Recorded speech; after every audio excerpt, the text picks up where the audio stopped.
Are you okay with dicks on the screen in this episode? I mean, I've had them in my face. Sure. All right. I think it's yeah. We're just gonna start with the dicks on the face, and then we'll and then On my face? Then we'll talk about the conversation of repositioning oneself out of the way of dicks, I guess. Please, let's. Oh,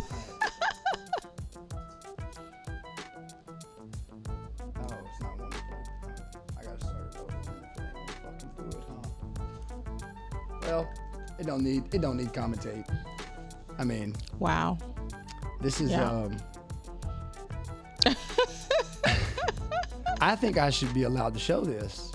Oh, that went deep, didn't it? Didn't it? Foul on the play. Not signing with one. That's a butt plug. There's been a lot of conversation of that. Sir, don't do it. And he picked And it he up. picked it up. Wow. Have you noticed the dicks on the court? Have you heard of the stories of them on the court? I've seen some stuff. Yeah. This is what, if men were allowed to do what we wanted to on the court. That's crazy. I can see that. Someone took too much time, too much passion. Just bored. Completely. Not sweeping them Just up. sweeping up dicks. That's funny. I liked it. I found it extremely entertaining. I saw something like that on TikTok. So there's a couple of them out there. Well, today's guest is none other than Miss Sa Jules herself. How are you doing? I'm good. Thank you for having me. Thank you for entertaining the dicks. And speaking of the dicks, I wanted to talk to you about if we have us as entertainers, creators, performers, anybody in relationships anybody in these fields trying to build relationships. When you come across dicks per se, or avenues that can hinder your path or shove something up your butt and make things anal or whatever kind of situation may transpire for struggling relationships to be built, what do you think a good approach is to back away from those relationships? How do you navigate away professionally? Just walk away. Just walk away. You ain't even got to interact. You don't have to exchange words. You ain't got to put hands on nobody. Just walk away. A lot of times, especially in the entertainment industry, people that are just coming in, they have like these big eyes. And so they think that if they attach themselves to everyone, they'll get to wherever it is they're trying to be quicker. And in that process, they attach themselves to the wrong people. I know, because that was me a few years back before the pandemic though. I mean, I didn't just start entertainment a few years ago, but I'm not from here. Yeah. So I started when I was 11 in Wisconsin, and I was fine there. But here, trying to get to meet people and things like that. I'm going through it now. I go through it with the artistry. I said I didn't want to do artists or rappers or any kind of and I'm in the same boat that I said I wouldn't be in. And it ain't for that, but I understand that eyes open big. I see the opportunity. How can I go? Keep going. I'm sorry. No, you're good. Your eyes are open. And so that means you are susceptible to anything because you're going to receive, you're trying to grab everything or latch on to everything. So you're going to receive any and everything. And 95% of it is not going to be good for you. It's best to have a plan when you're trying to get to wherever it is you're going or you want to go. So, and you have to have, keep your morals intact. You have to have your goals and you have to have a path. So whatever your plan is, you need to do research on how to get there and then do research on who could assist you in getting there or what rooms you need to be in order to get there. And then when you figure out what rooms you need to be in, figure out who you should be talking to and how you should be talking to them and how long you should be talking to them. You never want to give away too much of your information because you don't want people to know exactly what you're doing, but you have to be strategic in how you obtain information about other people because especially when you just stepping in, you don't know who knows each other. And then you may talk to this person over here and you talk to that person over there and they don't know each other, right? Or they don't like each other, right? And then so you trauma bond with them, okay? And then get this. They ice you out. Both of them end up icing you out eventually down the line, and then they come together. Yeah. And it's crazy. It happens right here in the CSRA so much. And I'm just like, y'all, oh my God. So when I first got here, and I was just really eager and hungry, and some people may say it's thirst, because I was just like kind of doing everything and working with everybody and talking to everybody, and people were just using me and talking about me behind my back, and backstabbing me. It was crazy, and the stuff hurt. So I had to take a couple of steps back and say, Sa, this is not what you want.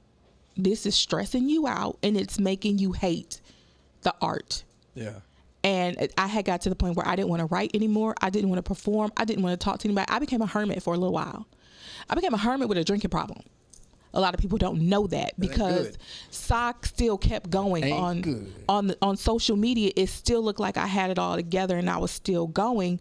But the way that some people had done me, like how dirty they had done me, almost to the point where it took me back to how I used to be before I moved here, which was not a nice person, right?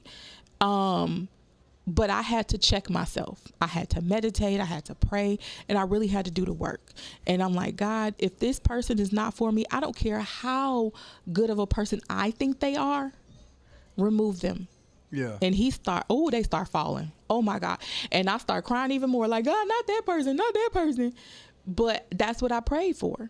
But everybody that has those, I think we all have a certain, like mine is, thank you for showing me that this issue is already solved. Yeah. I think finding your mantra that gives you that clarity of prayer that helps you distinguish and be open-minded is important. Absolutely. I like that. Absolutely. It is hard though, because, a lot of people show a lot of friendly stuff in a friendly way for, I ain't gonna say, because some people I've seen that just blunt and aggressive and straightforward, and clearly I know as the white dude I can't do that, but as a black woman I can't do that either. But I do see a lot of the subliminal stuff. It's crazy. Oh, yeah. And if people like I don't even associate myself with or not even in my wheelhouse or genre of entertainment, it becomes very opinionated, and you can see, behind door when those people aren't around, there's other conversations being had. So, absolutely. I don't know.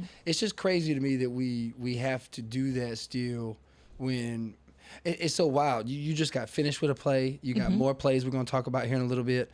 You got so many different avenues of comedy, entertainment, and podcast. You got entertainment at the Commons going on more and more. Even though Augusta seems to be like crumbling downtown and having its issues, these are the moments where it feels like, that should be last thing we think about. These are the moments where we should be at point of supporting and get engagement and having those engagements for the families, for people to feel what we trying to provide for them, and get those opportunities for moments like this. I think that, when Helene was around, we could have put together a show of comedians. Yep. We could have done things. We could have, these relationships, shout out to Miss Bridget Renee. I'm doing the Augusta Commons this year, October 11th. Okay, and congratulations. I think that relationship, maybe if something ever felt like that, or I could talk to someone to get me an opportunity to maybe have a smaller location, but still do something on a reasonable scale to provide for the, entertainment side of things. And I think when you do it for selfish reasons in this stuff, I think it squanders, and it clearly, I'm getting eyed open to what this conversation is, and it's, I appreciate talking to you. You keep it real with me. I do. I appreciate you. Again, I thank you for being on. Shout out to you for just finishing a play. Yes. You were the director. I was. And you had, I think I saw there was 9 or 10 cast. We had extras. 8. 8 cast, and then we had 4 stage crew. Okay, yeah, I saw a lot of the congratulations and shout outs when I was going through trying to count. And that's a big team to navigate. How was that? It was interesting.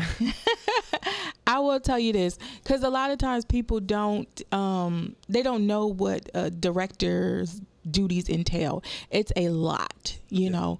So while the actors are focused on memorization of their lines and knowing their blocking, which is where they're supposed to stand and what they're supposed to be doing on stage, The director is the one who's choreographing all of that. So the actor doesn't know where to stand until the director tells them where to stand. The actor doesn't know what to do until the director tells them what to do, right? And the director has to make sure that they have everything, a list of everything that is needed for the production, and then that's given to the producer. So then it's the producer's responsibility to make sure all that stuff is, financially taken care of. Planning. Yes, and then it's 24/7. This play woke me up and out of my sleep so many nights, because I'm like, oh, I gotta get this, I gotta get that. Da, da, da, da, da. There was just so many things happening, and then when you're directing, you got 8 cast members, and there's 8 different personalities plus yours. Yeah. So and you try to prepare your actors for any and everything that can happen on show day, because anything and everything that can happen is going to happen on show day. Yeah. It's going to rain. The mics are going to go out. People are going to be late, all kind of stuff. You know what I mean? So things happened. Yeah. But, I just give a shout out to the producer and to our actors and our stage crew, because they pushed through. And then in addition to whatever you have to deal with regarding the production, you still have life outside of that. Your cast, your stage crew, your producer, everybody involved still has life going on. And that was happening. The enemy was attacking so many of my cast. It was insane. I'm not going to tell their personal business, but if I told you some of the things that happened, even right up until 2 days before the show, even on the day of opening night, you would be like, how did they do it? Yeah. And I'm just so proud of all of them. Every single one of them came in there, did what they had to do. But being a director is not easy at all. Shout out, and that name, the Hallelujah Girls, Girls. Written by Hope Jones Wooten. They're based in, I think they're around the Savannah area. Yeah, shout out to the whole cast. I saw a bunch of names. I'll pull it up, put it in as we're talking about it for all you all to get that acknowledgement. I think the narrating and directing a cast are just so many moving parts. To me, is a behind the scenes challenge that I don't think, I can understand the problems going wrong the day before, but you still do your best to go in there. Absolutely. And they did their job. They came perform. They gave it their all still. So shout out to them. Clap it up. I'm gonna clap it up for them again. They gave everything that they had, and they left it all on stage. So I appreciate them so much. And how do you feel of the overall return of what you saw from final production or from final playthrough? It was great. It was great. You have Tech Week. When you have a live stage play, right? There's Tech Week, not Tech Day, not Tech 2 days, Tech Week. Tech Week. So that means that you're in rehearsal every single day for the week of the play. And if Tech Week goes smoothly and just angelically, you're going to have a trash show. If Tech Week can be deemed as Hell Week, you're going to have a killer show. I have never had a Tech Week that was not deemed as Hell Week. Yeah. Because every show, every production that I've been a part of has been amazing. And they putting it in, you can feel the energy, putting it in, prepare. Absolutely. Yeah. Absolutely. And Tech Week is going to include, like, the breakdowns that happen. There's going to be issues with lighting. There's going to be issues with sound cues. Actors are going to forget their lines. People are going to argue, all kind of stuff. Things are going to get thrown, whatever. You know what I mean? Yeah. But when the day of that show comes, whether it's on a Friday, Saturday, or Sunday, they're going to kill it on stage. Now for you as the director in this, I know you've been on stage and you've been in the light, you've been all around the stage. Mm-hmm. Performing in a theater, you've done before. How does it feel being behind the scenes directing it in a theater again? How does that change and sort of emotionally, or is it a different feeling, or is it that same thrill and the same, instead of being there acting it, you're producing the acting or the narrative behind the acting? You still have the nerves. Still the nerves. Because your name is still on it. Even though you're not on stage, you still have the nerves, because people are like, well, she directed this trash. She didn't train her actors or teach her actors. And, so you worry about how it's going to be perceived. Like, is your vision as the director going to match what the writer's vision was? You know, you want to satisfy the writer, the actors, and your audience, and the producer. So you have all these people that you have to please, and then yourself. Yeah. So and the audience. Yeah, it's a beautiful feeling, but it's very nerve-wracking. I like directing. This is not my first time directing. No, a lot of people think it is, but it's not. So I want to. You got receipts for days. You can't. Come on now. You gotta bear with some of our knowledge. I want to get into some more directing. I've been. Some people have reached out to me from Atlanta, some producers and things like that. So we're going to see what happens in 2026. Well, you were telling me you got much more. I know we spoke on one you had coming up, and you told me you got a little more. You want to talk on those? Yeah. So September 27th is I'm starring in a stage play called She Thinks She's Cute, written by Denise Williams. And I am the lead in that play. I'm playing Nikki. This will be my third time doing it. This is the third run that I've been a part of. Mm-hmm. I think this is the fifth time the show will be done altogether. Clarify that. The same play? The same play, yes. Play. So you know, like how some plays go on tour or some plays are done repeatedly. So that's kind of what this is. Another opportunity to see it, though. Yes. Yeah. So it's been done in Atlanta, Marietta, in Augusta twice, and then now it's going to be done out in Evans at the Hardin Auditorium. And that's in September. September 27th at 6 p.m. Yep. So I'm excited about that. I'm going to make a date night maybe.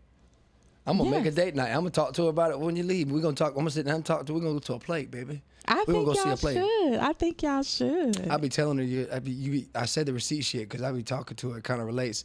I be telling her, she says, Sa Jules, she come before. I said, yeah, baby. She doing plays. She does spoken word. She's directing. I said, she's doing bartending. She got her own mobile bar. She's doing this. Everything. I said, I don't know what all she does, baby. I just know she do a lot. I do everything but sit down. Yeah. Now, you got other ones coming up as well, or are you looking those up? Yeah, I was trying to get the exact name of it because I literally just got casted in this maybe 3-4 days ago. Okay, shout out to you. Clap it up for you. Thank you. This one is it's a murder mystery, so it's gonna be literally the next day after She Thinks She Cute. So September 28th. Dang. It's a pageant party. So that's going to be at Uplift Performing Arts Center, which is where the Hallelujah Girls play that I just directed was. So it's the same theater. So that's going to be a murder mystery. So I'm super excited about that. This will be the second murder mystery that I've been a part of. And then I just got casted for a play in December 6th, I believe that's when it's going to be. Mm-hmm. And it's called, I'm looking up the name. It's like all these D's in the name. Lord have mercy. I'm awful with stuff. I mean, I remember the dates, but I don't always remember the names. You talking to one that got a GED and really can't remember nothing. I really have trouble. I still can remember forget that specific ain't Pacific. Oh my God. When I was a kid, I used to say Pacific all the time. I say post, not supposed. Lord. Man, I'd be skipping them. It's okay. You know what? It happens to the best of us. So I'm not upset with you about that. I can't think of the name of it. Something Deceivers, is what it's called. Fine, shoot, we'll put it in there. We'll put it in there still. It's all right. But it's in December, so we got a little bit of time. If you want to have me back on, we can talk about it. Yeah, we will. I'm interested in, I really get curious of I may not be a play actor or any theater or anything, but I think it's interesting to have those conversations of I kind of treat my comedy like parenting, where it don't matter what you say to me, it only matters if some of that shit sticks and seems useful, right? Mm-hmm. And the more fathers I can talk to, the more grounds I can see of judging what I need to do. So it's the same thing when it comes to entertainment. Mm-hmm. I like to discuss I like to talk to rappers, but they all usually want to promote themselves Yeah. and have this arrogance and not really talk. And But- then they don't be doing their own songs. But go ahead, we ain't gonna talk about Well, I tell you what. Now you come to the show and you come perform for us for some spoken word. Some of these guys be doing their thing. Some of these guys be going a cappella. it. Well, good. But they do. We want that though. Absolutely. We want that. We want you to go a cappella. We want you to perform over a beat, Yeah. not your own voice. Like, this is not karaoke. So, Well, speaking of that, we are doing karaoke and we're giving away gift cards. All right, Light the Stage. This is August 29th. I about to say January, bitch. I'm a long way from January.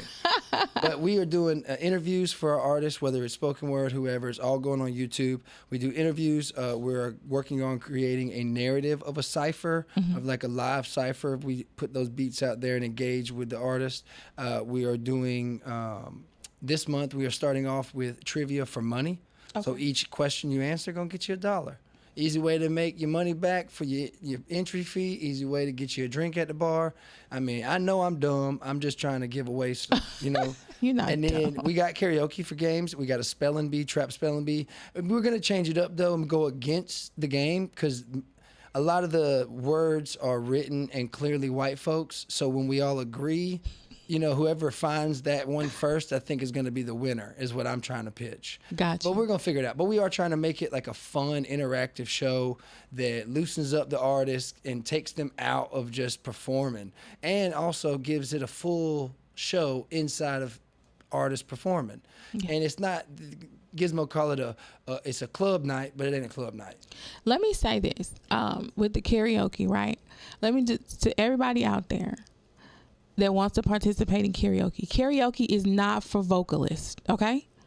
Y'all gonna put on a real show for that if y'all are vocalists. Yeah. Karaoke is for people who cannot sing but they think they can, okay? Yeah, that's me. And I'm not gonna name a few. I'll name myself. I mean, I'm a karaoke singer. There's a few of y'all out there that I know that think y'all can sing and y'all really can't. Y'all need to come to the karaoke. But it is not for vocalists. We trying to do like duels. You know how like lip sync battle on TV? Well, if you do the karaoke, if not, at least lip sync it and perform it. Yeah. So if you do karaoke in the duel, it's about your performance. Gotcha. We still gonna play the song with you. You know what I mean? You Gotcha. still you're gonna be backup. You know. Gotcha. So we gonna try. People gotta practice. I People gotta ain't mad practice. at it. I ain't mad at it. People Get gotta yourself ready to be on stage. Yeah, yeah. But I do like to talk to other crafts though to get back there because I want to ask you a certain question about the plays you got upcoming that you are going to be in and that director transition. I think that's I'm curious about how those expectations for you change, not for your role but just like me here. My expectations are a little different in the podcast versus on stage for comedy. But at the same time, I feel like there's a huge difference, but a lot in the same. I think that's the same with you. And I'm curious how that is as the theater, performing arts in your world. I mean, you strive for perfection in whatever it is you're doing, right? But as an actor, I'm a perfectionist. I'm very hard on myself, right? If I miss a line, if I miss a word, oh my God, I'm so upset about it. I'm in my feelings, I'm in my emotions. But as a director, I don't have to worry about lines, you know? And then because I know how hard on myself I am, I'm not, I don't require my actors to do the lines verbatim. If you get the gist of it, you know, and if you get that last line, because that's what's going to cue you or cue your stage partner. Yes, I need you to do that. I need you not to miss the important parts of your line. But if you change a word, but it still has the same meaning, I'm okay with that. Yeah. I know some directors, they are not. They want you to say it verbatim. You can have a whole 500 word monologue as your line, and they want you to get all 500 words in the proper order correct. Dang. And it's not always that easy because energy changes when it's just a table read versus you're on the stage now in rehearsal, then when you get props and you got blocking coming in, and then when you have an audience, energy changes. Yeah. And no matter how confident you think you are, when those seats are filled and those people are staring at you, oh my God, you can go completely blank. I've gone blank before, just before hitting the stage. That's in acting and in poetry. Damn. So, and in slams. So, I mean, I've gone blank before. I'm like, oh my God. In poetry, it's different. I can just go off the top of the dome. You know what I mean? If I forget the opening line from my poem, and then I can work it back in there. But for theater, no, it's not that simple. Perfection. It is. So, I mean, you still strive for perfection in whatever it is you do, you know, but it's just a different type of perfection. Right. What am I going to focus on as an actor? What am I going to focus on as a director? What am I going to focus on as a poet? You know, what am I going to focus on as a bartender? Because I am a bartender too, and I have to show my personality Shout with out that. the mobile bar too. Yes, yes, I have Sa Jules. My mobile bar business has been open since January, but I just start kicking it into high gear like a month ago. So I've already got a couple of events booked, so I'm super excited about that. Yes, clap it up. Thank you. I'm looking to get more. I really want to do weddings. I really want to hone in on my creativity. So I've transformed my dining room at home into a bar. I have all type of mixers and liquors and shakers and all kind of things just to make it look like a real bar. And I do have an actual bar in my dining room. I'm getting ready to mount a TV in there, all kind of stuff. So, I practice layering drinks, you know, and a lot of people hit me up privately like, can you teach me how to layer a drink? I can if you want to pay What does that me. mean? I don't know what that means. Layering, that means you get to see each element in the drink. Oh, so okay. like The in colors. the Bob Marley, so like in the Bob Marley, you know, it's yellow and red and green. Yeah. So you can see all those layers. But you have to know like the density. You have to know what you're putting in there.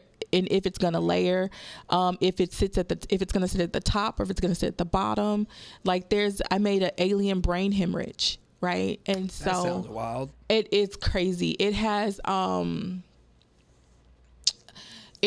Bailey's Irish cream in there, and I've had so that. that's the part that looks like the brain, right? Yeah. And then to make it an alien brain hemorrhage, you drop some grenadine in there. And I don't know so what that is. grenadine is just like a red syrup that you see in a lot of drinks. You know what? You've seen a tequila sunrise, right? Yeah. So the red part is grenadine. Oh, okay. So you drop that in the alien brain hemorrhage last. So the Bailey sits on top of whatever the white alcohol is you have at the bottom. And then you drizzle it in, and then it like makes these grooves and it looks like a real brain. So Yeah. it's crazy. But you didn't probably you explained a cool drink. That's a cool ass drink. It sounds like it's a shot. Yeah. Whatever. You're still a drink to me. I can't handle but one. Now I'm gonna do a quick little couple random quick ones. Mm-hmm. Your quickest drink to make. A Coke. A Coke. All right. Your strongest drink. The strongest drink you're gonna make is always gonna be like a Long Island. It has 4 liquors in it. All right. I don't know if there's a more complex one, but what's your most complex one you like to make? Was that it? 'Cause that sounds crazy, but I don't know if there's something else. None of them are really complex, but one that's picking up is the Hensa. So it's really pretty. Mm-hmm. It's Hennessy, and so you do the layer of grenadine at the bottom, then you do some Hennessy, then you do some triple sec, and then you do orange juice and pineapple juice, and then you float it with some more Hennessy. It's strong now. That sounds strong. It don't play, but it's not hard to make, but it's picking up. And this Sounds lady, like it's hard to wake up from. That's what it sounds like. I had a lady a couple weeks ago at the bar, and she was like, well, just make me something with brown. And I said, okay, well, I'll make you something with Hennessy. And she was like, oh, no, not Hennessy. I said, but you told me to make you something with brown. Yeah. And so she was like, I don't know. And I said, well, you told me to be creative. So I'm going to give you a drink that I know people like, that I make, And so I made it for her. And do you know she came back 3 more times? Hell yeah. So she had 4 Henzas in one night. Damn. So I was like, strong lady. I was like, I didn't think you was going to like it, Miss Mamas. All right, 2 more. What's the biggest drink you like to serve? The biggest drink I like to serve. I mean, I'm not thinking draft beer. I'm thinking like a real. I don't know. I really don't know what drinks are available. I just know there's got to be something bigger than shot, bigger than glass. I don't know what. I just feel like it's a random question to ask you about drinks. A big drink, like you mean like in its size? Yeah, like most of the drinks are just gonna be long lasting, I guess. Biggest drink, I don't know. I'm looking. So the drinks you get are typically gonna be either 9 ounces or 16 ounce in a 16-ounce cup. If I get a Crown and Coke, it's gonna single. That's a what? 9-ounce cup. Yeah, so a 16 ounce then. What's that, a beer? You can get that, no. Well, Long Island? But so when you get those 16-ounce cups, that just means you're getting a double shot of alcohol. Oh, okay. That's pretty much all. Oh. That's pretty much the difference. Well, maybe let me change that to smoothest drink then. A pomegranate martini from me. For you, what? From me, a pomegranate martini. Pomegranate. Yep. I get it fast. Pomegranate martini. And what is your favorite drink to make? I made a guava lemon drop maybe about 2 weeks ago. Right. It was the first time I ever made one, or it's the first time I ever had one. And I was like, because I love guava. So I made that, and oh my goodness. That good? Oh my, it went down so smooth. Oh, you loved it. And like 30 minutes later, I was like, why am I feeling like this? Because you did not taste the alcohol. It took it all away. It did. And I was feeling good. I was at home though. I was feeling good. Yeah. Now, what entails this avenue of just staying so damn busy? What I know you got a great drive, but are you chasing something, or are you just like following where it leads you? I just noticed, I noticed you work so much, and I ain't your partner. You know what I mean? Like, and if I can see it, I'm just curious if I'm like this. I'm very go-getter. If I got to keep my mind busy, yeah. and I'm grateful that things are panning out the way they are for me with this. But if it wasn't this, I'd still be doing something. But yeah. I'm just curious, what keeps you going? What keeps driving these dreams and driving this path for you? I'm a creative. So you know how it is when you're creative, you got so much stuff going on in your head, and when you try to sit down, that's when it's the loudest. Yep. So my mind never rests. Okay, never take no shower in peace. Never. But the women in my family are just like this. It's just been passed down from generation to generation. And no matter how much I try to just take a break, I cannot do it. But I will tell you this. Years ago, I used to chase it. Now it's just coming to me. And I am so grateful because of all of the work that I put in years ago. And being professional. My name means something to me. So I handle people a certain way. I'm professional in my business. Even if I don't want to work with you anymore, I'm still professional in the way that I handle it, right? So you have no choice but to respect what I do. You have no choice but to respect me. My name is very big to me. And there's been a lot of people to try to throw dirt on it. It's big in Augusta. There's a lot of people to try to throw dirt on it, but people can never say, Sa did this to me. I work very hard for that. And then if you do feel like I wronged you, my door is open to have a conversation about it. So I know not to do it again. You know what I mean? Because if you don't tell me, then I don't know. But I don't like to be idle. So that's one of the main reasons why I keep going.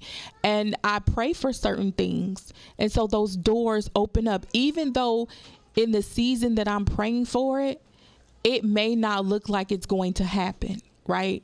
And then next thing you know, I'm waking up to an email. I'm waking up to a text message. I'm waking up to a missed phone call or something. You know, somebody was thinking about me in the middle of the night. I've gotten a phone call at 5 a.m. And I'm like, why are you calling my phone at 5 a.m.? This is what I'm thinking. I didn't say it, but it was a big wig. So I'm like, hello. And then it was a great opportunity. Yeah. Yeah. A great opportunity for one of the biggest stages that I've ever stepped on. That's what's up. Clap it up for that. Then. That's our early morning rise and get the word situation. So, yeah, I mean, it's just, I don't want to be idle. You know, even though my son is grown, he's still watching me. Yeah. You know, and it pushes him, it drives him for perfection. He just made staff sergeant at year 3.5 in the Air Force. Oh, that's what's up. He's smart too. He's in the Air Force. He is smart here in the Air Force. He is smart. And then, you know, staff sergeant, you just take 4 years plus to get that. I don't even know what that is. I went, 4 times and got kicked away and turned away every time. Lord. I couldn't, you got to have a 50 for the ASVAB for a GED. I couldn't even get to a 42. Oh, my. It's okay. It's all right, though. Hey, there's somebody I know smart in there. That's all that's important. Yes, but you're doing what you're supposed to be doing right now. That's what I think. That's all that matters. Yeah. But shout out to him. That's important, though. I don't know what level that is, but I know that the Air Force is always, I've always heard of it in a way. My grandpa was in it and done stuff in it. And I haven't ever been clear that there's another more, what is it? They're branches, right? There's still another branch that uses that same. It's not just physical; it's intellect too. Yes. You got to be smart and bronze. Oh that my motherfucker. God. You can't just be one or the other. Air Force is supposed to be like the I didn't want to say smartest, elite, most bougie branch type of thing. Yeah. So yeah. But my pops talks about it. He tells you, you don't know what you go through. You gotta be smart and strong. I be like, well, I'm strong. Oh my God, I'm sorry. You sound like so that the lady mechanic, on the commercial with the fucking thing in her throat. You want to go on a date with me? This it made me sad a little bit, but it was like, okay, I needed to hear it. So the mechanic that died a few weeks ago over in Aiken. Oh no! Stop. His name is Benny. Where the truck rolled back on his chest. You sound like him when you made that voice. This is how it sounds. Lord, you're I messed it up and now. you're gonna keep doing it. Oh my God! I just told you he passed away. He was a mechanic at my job. I'm living in his name. Oh man, R.I.P. Benny. But yeah. Shout out to Benny. Yeah. Now look, I got a new game. You want to play this game? Sure. I mean, I definitely still want to talk about the pump stuff and the theater one more time before we leave. So we're not going to do. I do want to play this game with you though. I'm gonna play a little beat. I picked out a little genre. Don't be judging. All right, it ain't nothing serious. It's just something for the background. Okay. All right. Okay. So this is TTG, not trained to go, but Tommy's Tailored Trivia. It ain't really trivia today, but it's a game.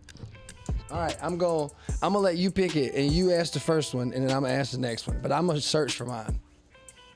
It's unfair, but it's my show. Okay. It is unfair. It is. What do you want me to ask now? Yeah. Go ahead, cause I'll try to talk while I find one for you. What would I do if I had 24 hours to live? Yeah, what would you do? What? Yeah, what would you do if you had 24 hours to live? Ask it to yourself. What would I do if I had 24 hours to live? I don't know. There's so much. I have some things on my bucket list I'm gonna scratch off. Oh, porn star. Damn. How many dicks would you take? Just one. Just one. I'm not for the streets, you know. but yeah. You got 24 hours. Yeah. Yeah, because like who cares after I'm dead and gone, right? It's all gonna turn to ashes. Yeah. I wanna sit first class and fly to some island sipping like the most expensive champagne and taking the most expensive tequila shots. And I want to just lay out on the beach of that island, of a remote island, Be peaceful. and be peaceful. That ain't a bad one. That's where the porno could happen too. Yeah. Yeah. You never know. You might find two Hawaiian sexy motherfuckers that be doing and they just. Not the I don't know what y'all girls get turned on by. You know what I'm saying? I can't. I be hurting my chest slapping on that motherfucker. All right, mine for you is: what is the most ridiculous thing you have convinced someone to believe? The most ridiculous thing that I've convinced someone to believe is that I really like them. Okay, a little misdirection, ghost action. I see. Yeah. All right, I'm gonna let you do another pull for yourself. I forget they narrated to you. You can narrate it towards me if you want. Okay. Just so it's not all on you. That's what I expected, but it didn't play out that way. What will you be doing 10 years from now?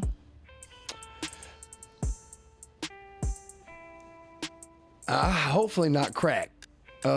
Lord, let's pray against that. Well, Adderall's cracked my mind, but if I ain't doing crack, the one thing I for sure will be doing, if nothing else is being fruitious, is I'll still be creating some form of art. Okay. I know that I'll still be being a father. I have no choice because I still That's got. for life. Yeah, I still should be 12. I thought I was gonna be out of it. I thought I was hopeful and alone. In my dream of 10 years, I was just in an old folks' home with my paintings, just looking out the window, looking at Mary while she goes gardens and shit. You know. All right. This is my other one I have for you. What is something most people love but you hate? Waffle House. Oh, what? Yeah, I don't eat Here, Waffle you take a House stack then, since we're doing this way. You don't like Waffle House? at all. Why? Because it's nasty. I'm gonna break it down for you. I agree with you to a degree. But I think that going so much, I found a way to find some way to love it. And you know what? Do you know what the All-Star Special is? No. So the All-Star Special is 2 waffles. You get grits, eggs, choice of bacon or sausage.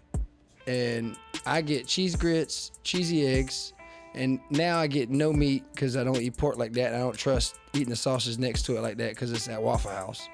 But when I did, I would put the sausage and bacon and mix all that together and make it look like slop. And then I would take like 3 of those grape jelly little packets and pour it in. And that was my meal. That just sounds like a clogged artery. High cholesterol. Yeah. Have you ever seen the movie Juice? Yeah. So remember when they That's went with to... DMX and Nas in the front, right? Or Nas That's is Belly. Oh, that's Belly. Lord Juice Jesus. is Tupac. Yes. Yeah. Tupac, Omar I'm Epps. still white. Is I'm sorry. I know the movie. I just got to make sure I'm pinpointing the right people in it. So remember when they went to I can't think of his name, the Big Boy's house. They You gonna put scenes on me? So they went to the Big Boy. So this was when Tupac and Quincy got into the fight.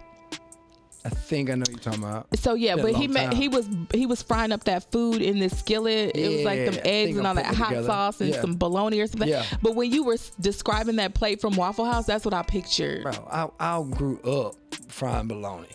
And I did just too. eating fried bologna and bread. Well, I'm gonna tell you this. I grew up eating rag bologna. It's different from like that bologna with the red ring or that's you what know I the grew others. up with. No, we didn't. Y'all ain't fuck Because with I'm that. from Wisconsin, so it was rag bologna, which is more expensive than Rag bologna. It's like the upper echelon of bologna, if there can be an upper echelon of bologna. So it's kosher for Jews. Pretty much. I'm allowed to say that, right? I don't know. Well, I did. Yeah, No I mean, well, offense. you can't erase it now. I think It's that's out not there. offensive. That's what it's called, right? When they meat is kosher meat. Yes, like They don't- kosher they- beef. Yeah, and they won't eat the downgraded version of it. They have, I don't know. I'm assuming I'm not a I'm not Jewish new. I person, ain't either. so I ain't wouldn't either. Let me know. stop while I'm too ahead. Yeah, please. We don't want you to get Who asked the canceled. last question? Me? You did. You asked the last Oh. one. What one rule would you make if everyone in the world had to follow it? Ooh,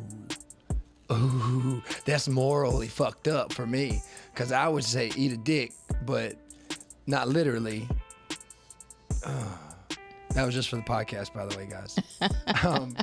What would I make everyone follow? One rule?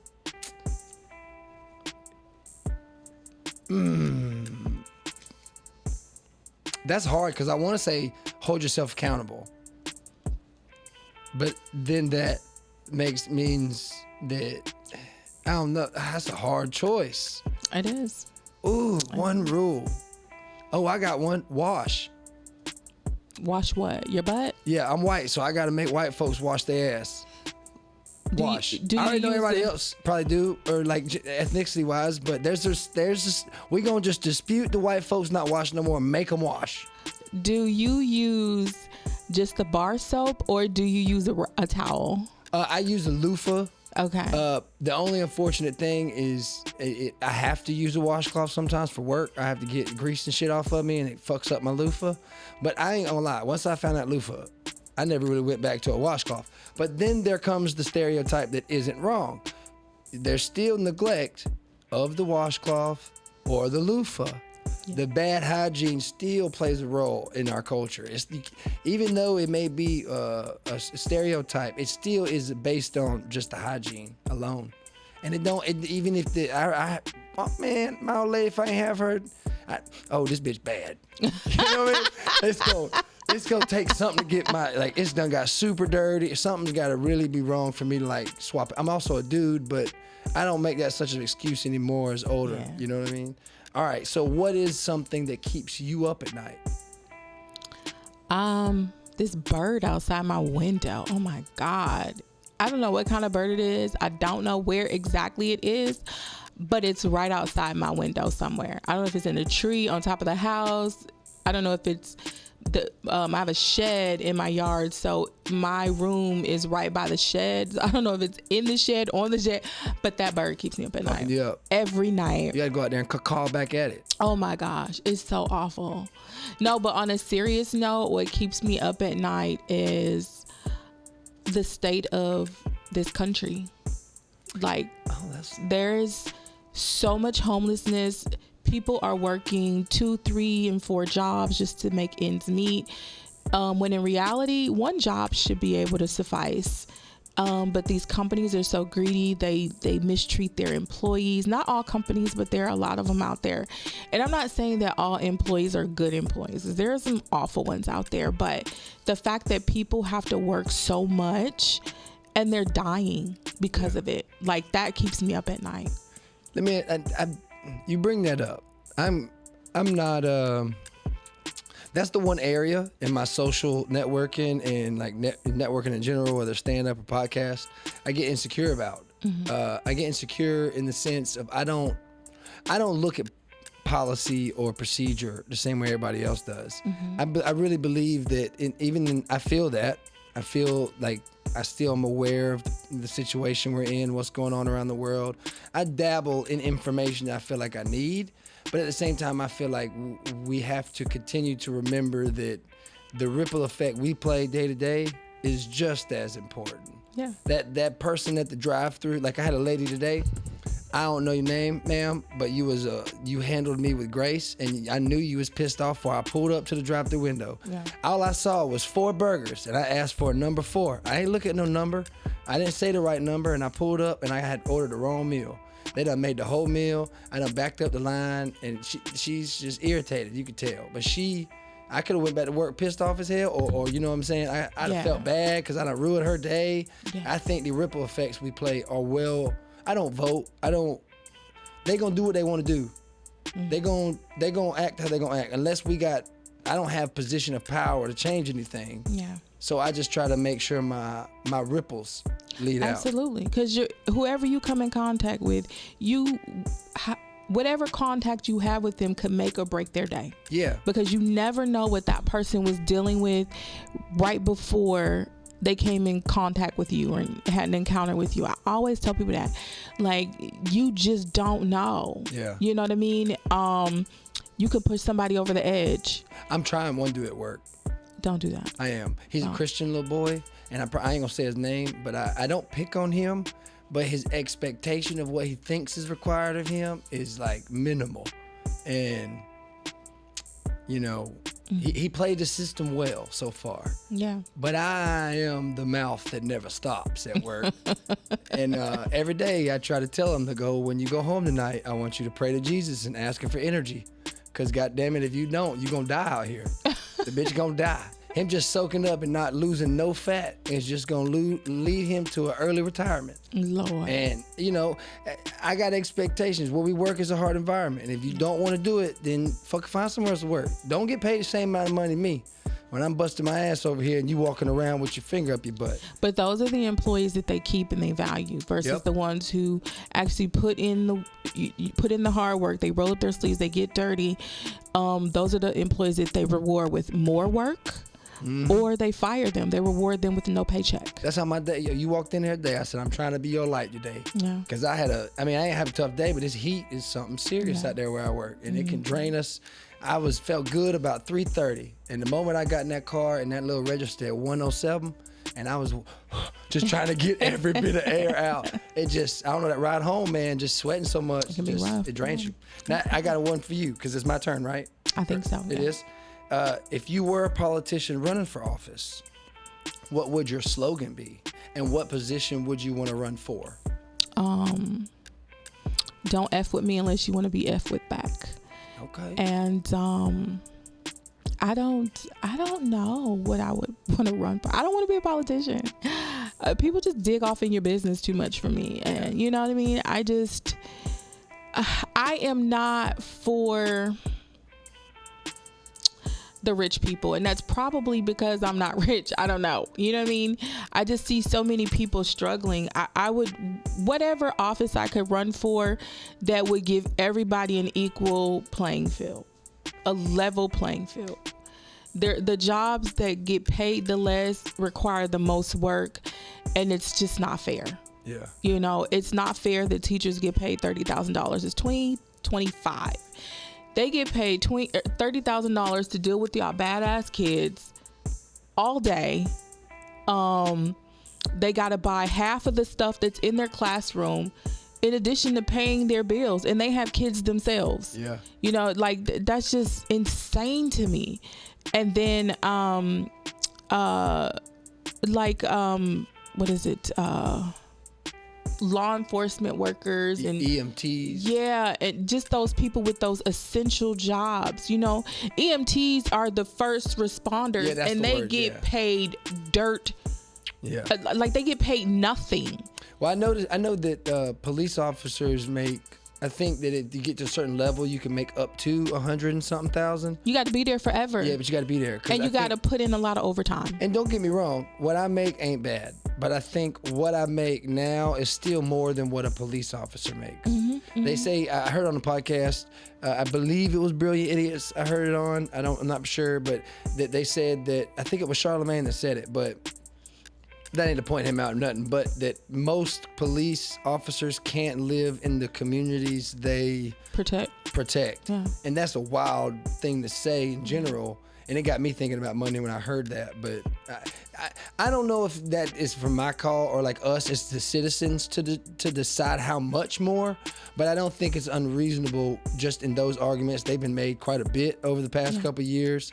They've been more vocalized. I think some of these things aren't unreasonable changes that could revamp education, to give more insight, do more. We got all this debt. Well, it don't matter if we're gonna keep racking up more debt anyways. You might as well restructure and figure something out. Exactly. And then like I would do away with food tax. There should not be tax when you go to the grocery store. I ain't gonna lie, I don't want the shit. I want to go through the food.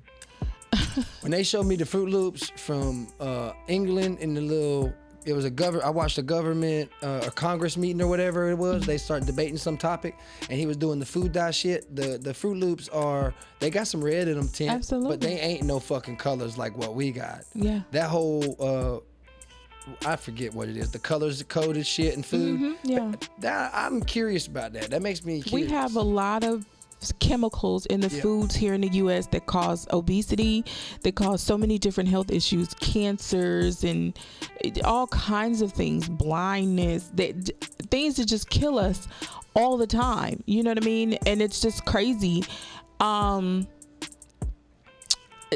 Eggs would not have gotten to where they were. You know, the price that they had gotten to, there would be a cap on what things cost. Because to be honest with you, things don't have to cost what they do. No. They just do not. No. But the greed is what consumer greed is what drives the price, right? It drives it up. So like when the pandemic hit and then we didn't have any toilet paper, we didn't have any alcohol and things like that. A bunch of stuff that was off the shelves. So we didn't have a lot of those things, but that's because consumers were going to the store and buying it up and just being greedy. But that's us too. America we are a nation of consumption. Exactly. And that's how we make our profit. That's how countries make their profit off of us. And we consume more than we do export. But if you cap things, right? You put a price cap on things. And then if you have a plan set into action for your people, then they wouldn't be greedy. Yeah. Because they wouldn't know lack. So it's when you know lack that you become greedy. And then when you want to have control over other people, that's when you become greedy, right? So when you level out the playing field, you don't have any of that. You don't have the greed. You don't have mass consumption or overconsumption, should I say. So I think figuring that out, restructuring that, because some states don't have a food tax and other states do. Wisconsin, where I'm from, there's no food tax when you go to the grocery store. So if say $9.99, it's $9.99. Damn. Here it's $10.80. If it's $9.99 on the sticker, it's $10 and no, it's because it's 4% tax, so it's $10.40, right? Yeah. In South Carolina, there's no food tax. I don't pay attention. I just pay. Listen, I pay attention because it's expensive out here, you know. The price of gas. When I bought my first car, gas was like 89 cents a gallon. Yo, I remember under $1. Yeah. I'm only 35 or 35 next year, and I remember it. I know for sure I remember it at $1 something. Yeah. I know for a fact I remember $1.12. And it has not gotten back since that bubble burst years ago, back in like 2008 or whatever it was, 2007. The gas has not gone back down since. No, and they never went back down. No, the lowest I think I've seen it is about $2.35. That's right now. Yeah. Yeah. So, and that's just a shame because everything goes up except for a person's wages. Mm-hmm. And then when you have people in the job market and they're looking for another job, now companies want to call them job hoppers, but you're not paying me enough. Your $22 an hour is not paying enough because my rent just went up. Rent goes up for people every year. I don't know why, because the improvements have not been made on the place. The landlords are not making improvements on these apartments or these homes or whatever the people are staying in. Usually a funnel down. Usually there's taxes raised on something or they got to pay a bill on a tax. Now they trying to upkeep and keep their same income, so they gonna put it down on the next man. The next man's gonna reap that. Yeah. And somebody's got to suffer. Yeah. Yeah, but then the person who's renting from you is not. Their wages aren't going up, or if they are, it's going up. They got a 50-cent raise for the whole year at their job. What's this? $20 a check? Yeah, not much. They don't see that. Yeah, but those are things I would change. It's crazy how we live in a world like this, and I think it holds more people back from their potential than what we allowed it to be. That's one thing that I ain't gonna say China and the other countries haven't figured out, but we don't have I don't like the idea of forcing somebody to go do something they got to, but back in the day where you was not necessarily required, but it was, come on man, go to the military for 4 years and just figure out what you want to do. That's a better approach than just putting somebody to work and expecting them minimum wage just take over and take their life off, and they're gonna figure it out, and the struggles ain't gonna keep, it's just wild how you can't enforce something to give that upper hand. Because the military is a great option to come out swinging. You're getting savings, you're getting money while you're not paying for nothing. That narrative they had where you got a bonus and this, that, and the third. So that's just, I don't see none of that no more. No, it's not too much of it out there now. Oh, and I would do away with paying for health care. Yeah. That's a lot. Especially I don't mind paying for it. I was cool with what Obamacare is, where people who didn't, we paid more taxes for them to pay and get health care. My mama was one of those people. I'm good with it. I don't mind doing the extra because I know I make enough. It's not. Everybody doesn't though, Everybody gets greedy. It's like and then the taxes, they taking too much from me already. When you have a family on your insurance at work, and you're paying, $300-$400 a week for insurance. Yeah. Just in case. Like, that's insane. And that's just medical. That doesn't cover dental, that doesn't cover vision and things like that. And then that's not even saying that you have that's a great insurance coverage either. You know what I mean? Your deductible could be $5,000, $10,000. I know a lot of people who beat the system, and this is another reason it's a downfall to this. I know people that will not get insurance at work and then go to the welfare and get the insurance through the services, Social Security. Okay. And they'll just get whatever they offer, and it's good enough to go to the doctor and take the kids to the doctor, and they don't worry about it. And not to say that's bad, but do they really need it? You know what I mean? So it's everybody. There's so many hands that play a role in trying to fix something. You got to figure out a different way. I feel like you can't just finding a way to pay for all the health care, finding a way to manage these gas funds. I think you got to find a way to figure out the solution, not just nitpick it. You nitpicking it, you hiding shit still. You just narrating it in different rivers. If America would take a class from the countries that don't make their citizens pay for health care, we'd be all right. Yeah. But see, America, they nosy. They always putting their nose in somebody else's business. Yeah. And then they don't want to listen. They're not teachable. Right. So I think that if they would learn, if they're willing to listen and learn, just like McDonald's needs to go to the Chick-fil-A customer service class. Yeah. Burger King needs to go to Chick-fil-A customer service class. All the fast food restaurants need to go there, except for, I think, Zaxby's. I think they took a class from Chick-fil-A because they've gotten better, right? Yeah. So you have to be willing to learn in order to make your situation better. Yeah. Because when people are thriving, when their stress levels are down, then they start to thrive.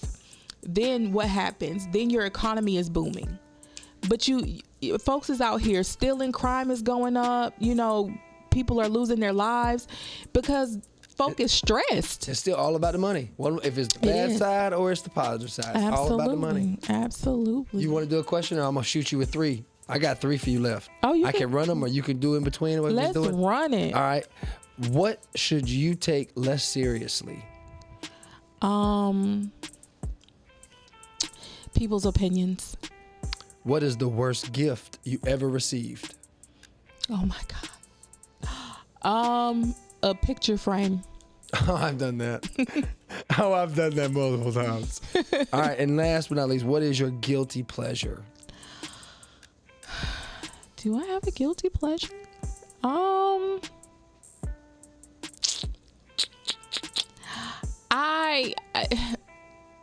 Reality TV. That's my guilty pleasure. I haven't watched it as much lately because I've been so busy, but I kind of like I'll watch and be like, you know what, they are so stupid. But it's my guilty pleasure because I like to see them make fools of themselves, and then I like to criticize them. Now, I don't criticize them publicly, but I be judgy at home. I be trying to find jokes for Tammy off 1,000 Pound Sisters or whatever. Oh, TLC. The ladies that got the surgeries and now stuff. She looks like that little turtle master off Kung Fu Panda. She's a little scary looking, but I'm proud of her for losing all that weight. Yeah, that's like 2 tons within the whole family. Ooh. Or a ton. A ton's 2,000 pounds. Yeah, 1 ton. That's a lot of weight. That's a lot of family. Yeah. That's a whole household for real. It looks like that's a single wide trailer right there worth the fucking fat. That is so I don't know, but I can't do it, man. There's some of them. I enjoyed the one reality TV show I liked was Jersey Shore. Yes, loved it. That was my except for the last couple growing seasons. up. That's how it was for me growing up. I was underage in Athens downtown.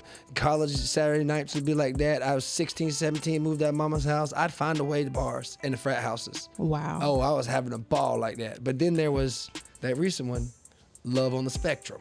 I absolutely love that show. I have not watched that. Oh my God. Because it is not, other podcasts talked about it before, and it's a right narrative because I didn't watch it until I got this narrative from it.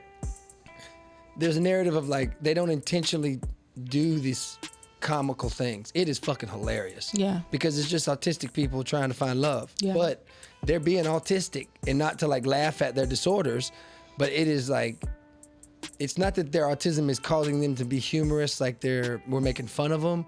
It's just their interaction is so cute and like corny that it's like a cheesy laughter that you wouldn't expect to see anymore. Yeah. You know what I mean? It's like kids playing as adults. You wouldn't expect that same like, oh, they're so damn cute. They motherfuckers. No, I get it. Jerry, you got to find somebody different. This bitch is not the person for you. You know? I don't know. It was entertaining. I have not watched it yet. I said I was gonna tune in. I have not watched it yet. But yeah, no, I get it. Yeah. I used to laugh at my disabled mom all the time. Yeah. So what other reality TV shows do you like then? What are some of the ones?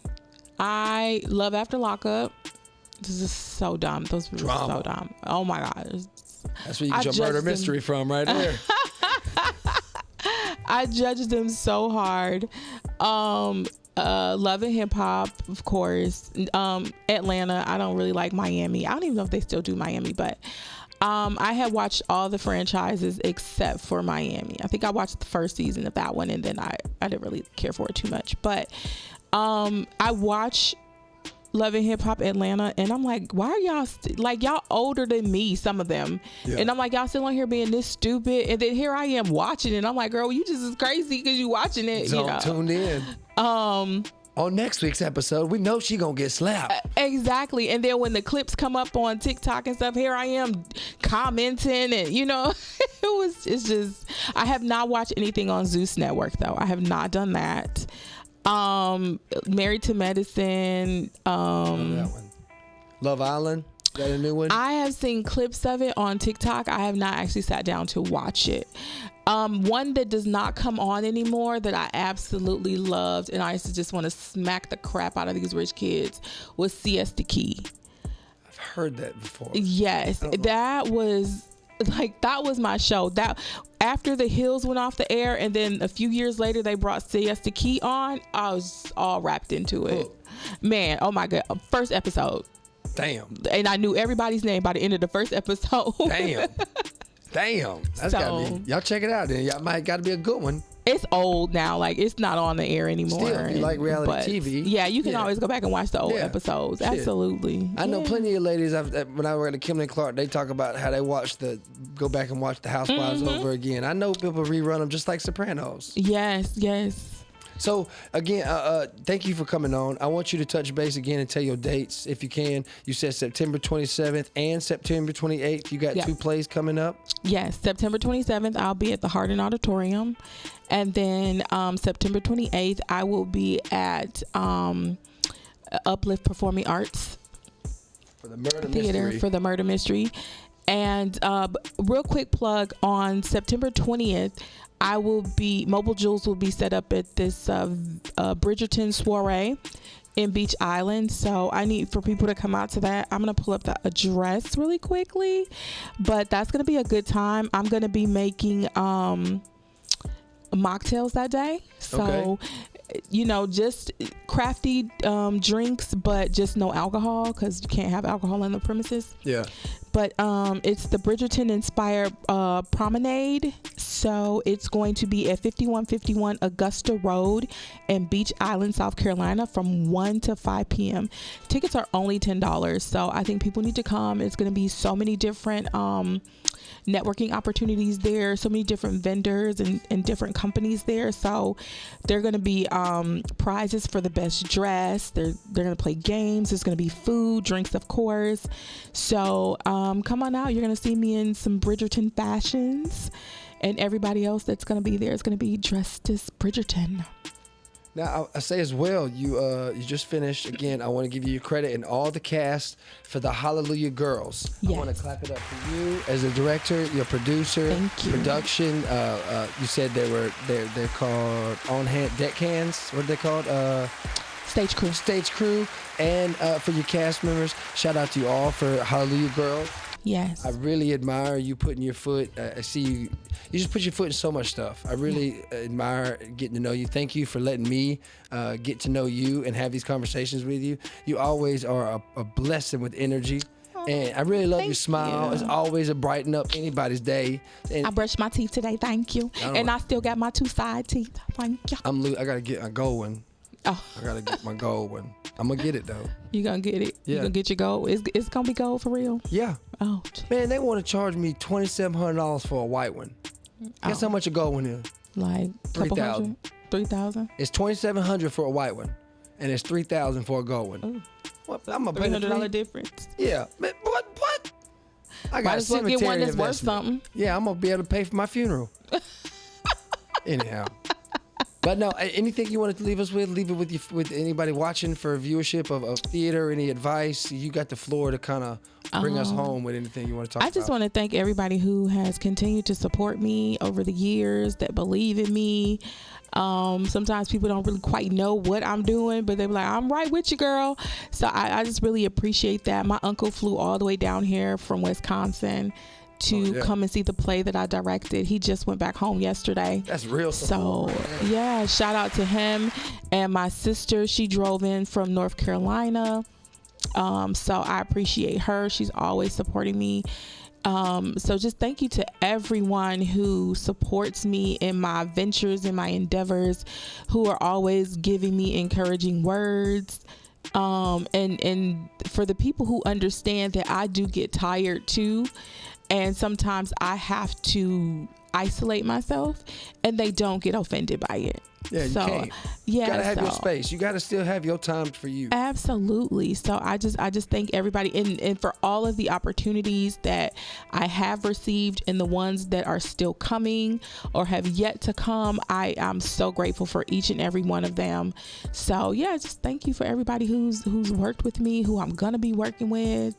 Shout out to Bruce for kicking my butt in the 5 a.m. assault class this morning. Yeah, shout out to Coach Carter for real. Yes. So yeah, that class is good. I go on Tuesdays and Thursdays. I didn't go last week because I had tech week, but I was back in it, and I had to pay for missing a week. And see, speaking of, I'm so glad she brought this up at the end. Y'all think these promotions don't mean shit, motherfucker. I really know these people, and they really doing something. Absolutely. There are people involved in this exercise, and all these kids are really getting some good stuff down there at the pound, okay? And you want to check out, they got the 5 a.m. 5 a.m. fitness class, Tuesdays and Thursdays. Right. And there's a bunch of other stuff. And for the athletes upcoming, parents, if you want your kids to have some good stamina, get their mobility right, get their stretching, this is a great place and opportunity for them to be working out at. Y'all check them out. I'm going to get the address. It's on Laney Walker Boulevard Extension. Yeah. I'll put it in the right here. It's another promo. I'm going to make another one. You're going to keep seeing them. Y'all check him out. Don't miss the opportunity to get some great information. I'm going to get his address up right now. And let me just give him a shout out to his 415 Laney Walker Boulevard Extension, Augusta, Georgia, 30901. And it's a huge gym, you know, and I saw when I pulled up this morning, there were deer running all through the field. But let me just give Bruce a shout out. This was years ago. I had lost 2 jobs during the pandemic. Whoa. But I was on a fitness journey, and I was trying to figure out what I was wanting to do with my life, and I lost my job, so I could no longer pay for the membership at the gym that I was at, right? Mm-hmm. But I needed something because I was so depressed, and you know, working out, it releases those endorphins and things like that, so it helps you release the stress. And I went to Bruce, and I was contemplating going into the Air Force. He let you call him Bruce in person? Yeah. Man, he be Coach Carter. Oh, no. I'm sorry. Go ahead. No, he know. Sorry. Go ahead. So he believed in me, and he was like, you know what? Don't worry about it, Sa. I'll train you, right? And I was like, okay, well, when I get on my feet, I'm going to pay you back. And he was like, no, don't worry about it. So I had mentioned it to him a few times about like repaying him. He was like, I said no. Yeah, he's a good man. Yeah, like he's a really good brother, and he's doing things with these kids at the schools, training their athletes. And I mean, the kids are doing great things. They're coming out healthier, stronger. Their endurance is like through the roof. Like he is doing some great things with these schools. And when you go in his gym, he has the schools that he works with, he has their flags in the gym. So like he is really, really great at what he does. And he's not one of those trainers that just sits there and looks at you. He will get down there and do the work with you. He gonna push you. Yeah, and he make it look easy. I'm like, I'm not on your level because I ain't got the muscles. Yeah. But he is not that trainer that just says, okay, do this and then walks off. No, he is right there in the trenches with you. He plays this music that motivates you. And he plays the music that I know he likes it, but I think he kind of caters it to the people that are in the class in that moment. But it pumps you up. So check him out. His prices are super reasonable. Right now it's like $25 a month for a membership. Yeah, it's a bad. full-fledged gym.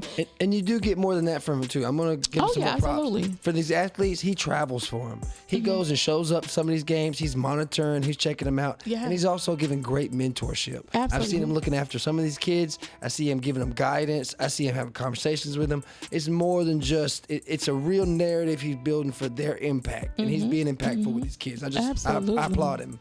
Absolutely. And But he in there making you sweat. That's where you coming from. He making her sweat. It'd be so awful sometimes. I'm like, oh my God. One day this is a few weeks ago, I was in there and I was just struggling through my workout because I had received some devastating news literally the day before I went in, and then I had to be there at 5 a.m.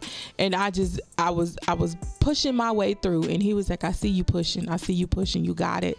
He was just really encouraging, you know what I mean? And for somebody to notice that you are going through, because I didn't say anything, I was just in the class, but he saw me, and he was like, you gonna be all right, you know what I mean? So he's paying attention. In the classes, they're $50 for the whole month, unlimited. You can come as many times as he's having them, so it's a very reasonable price to go support him, and to, if you don't want to go, send your kids. Yeah. You know what I mean? Give them something to do, because kids need something to do. They need an outlet. And right now he's running this promotion where he's looking for other trainers.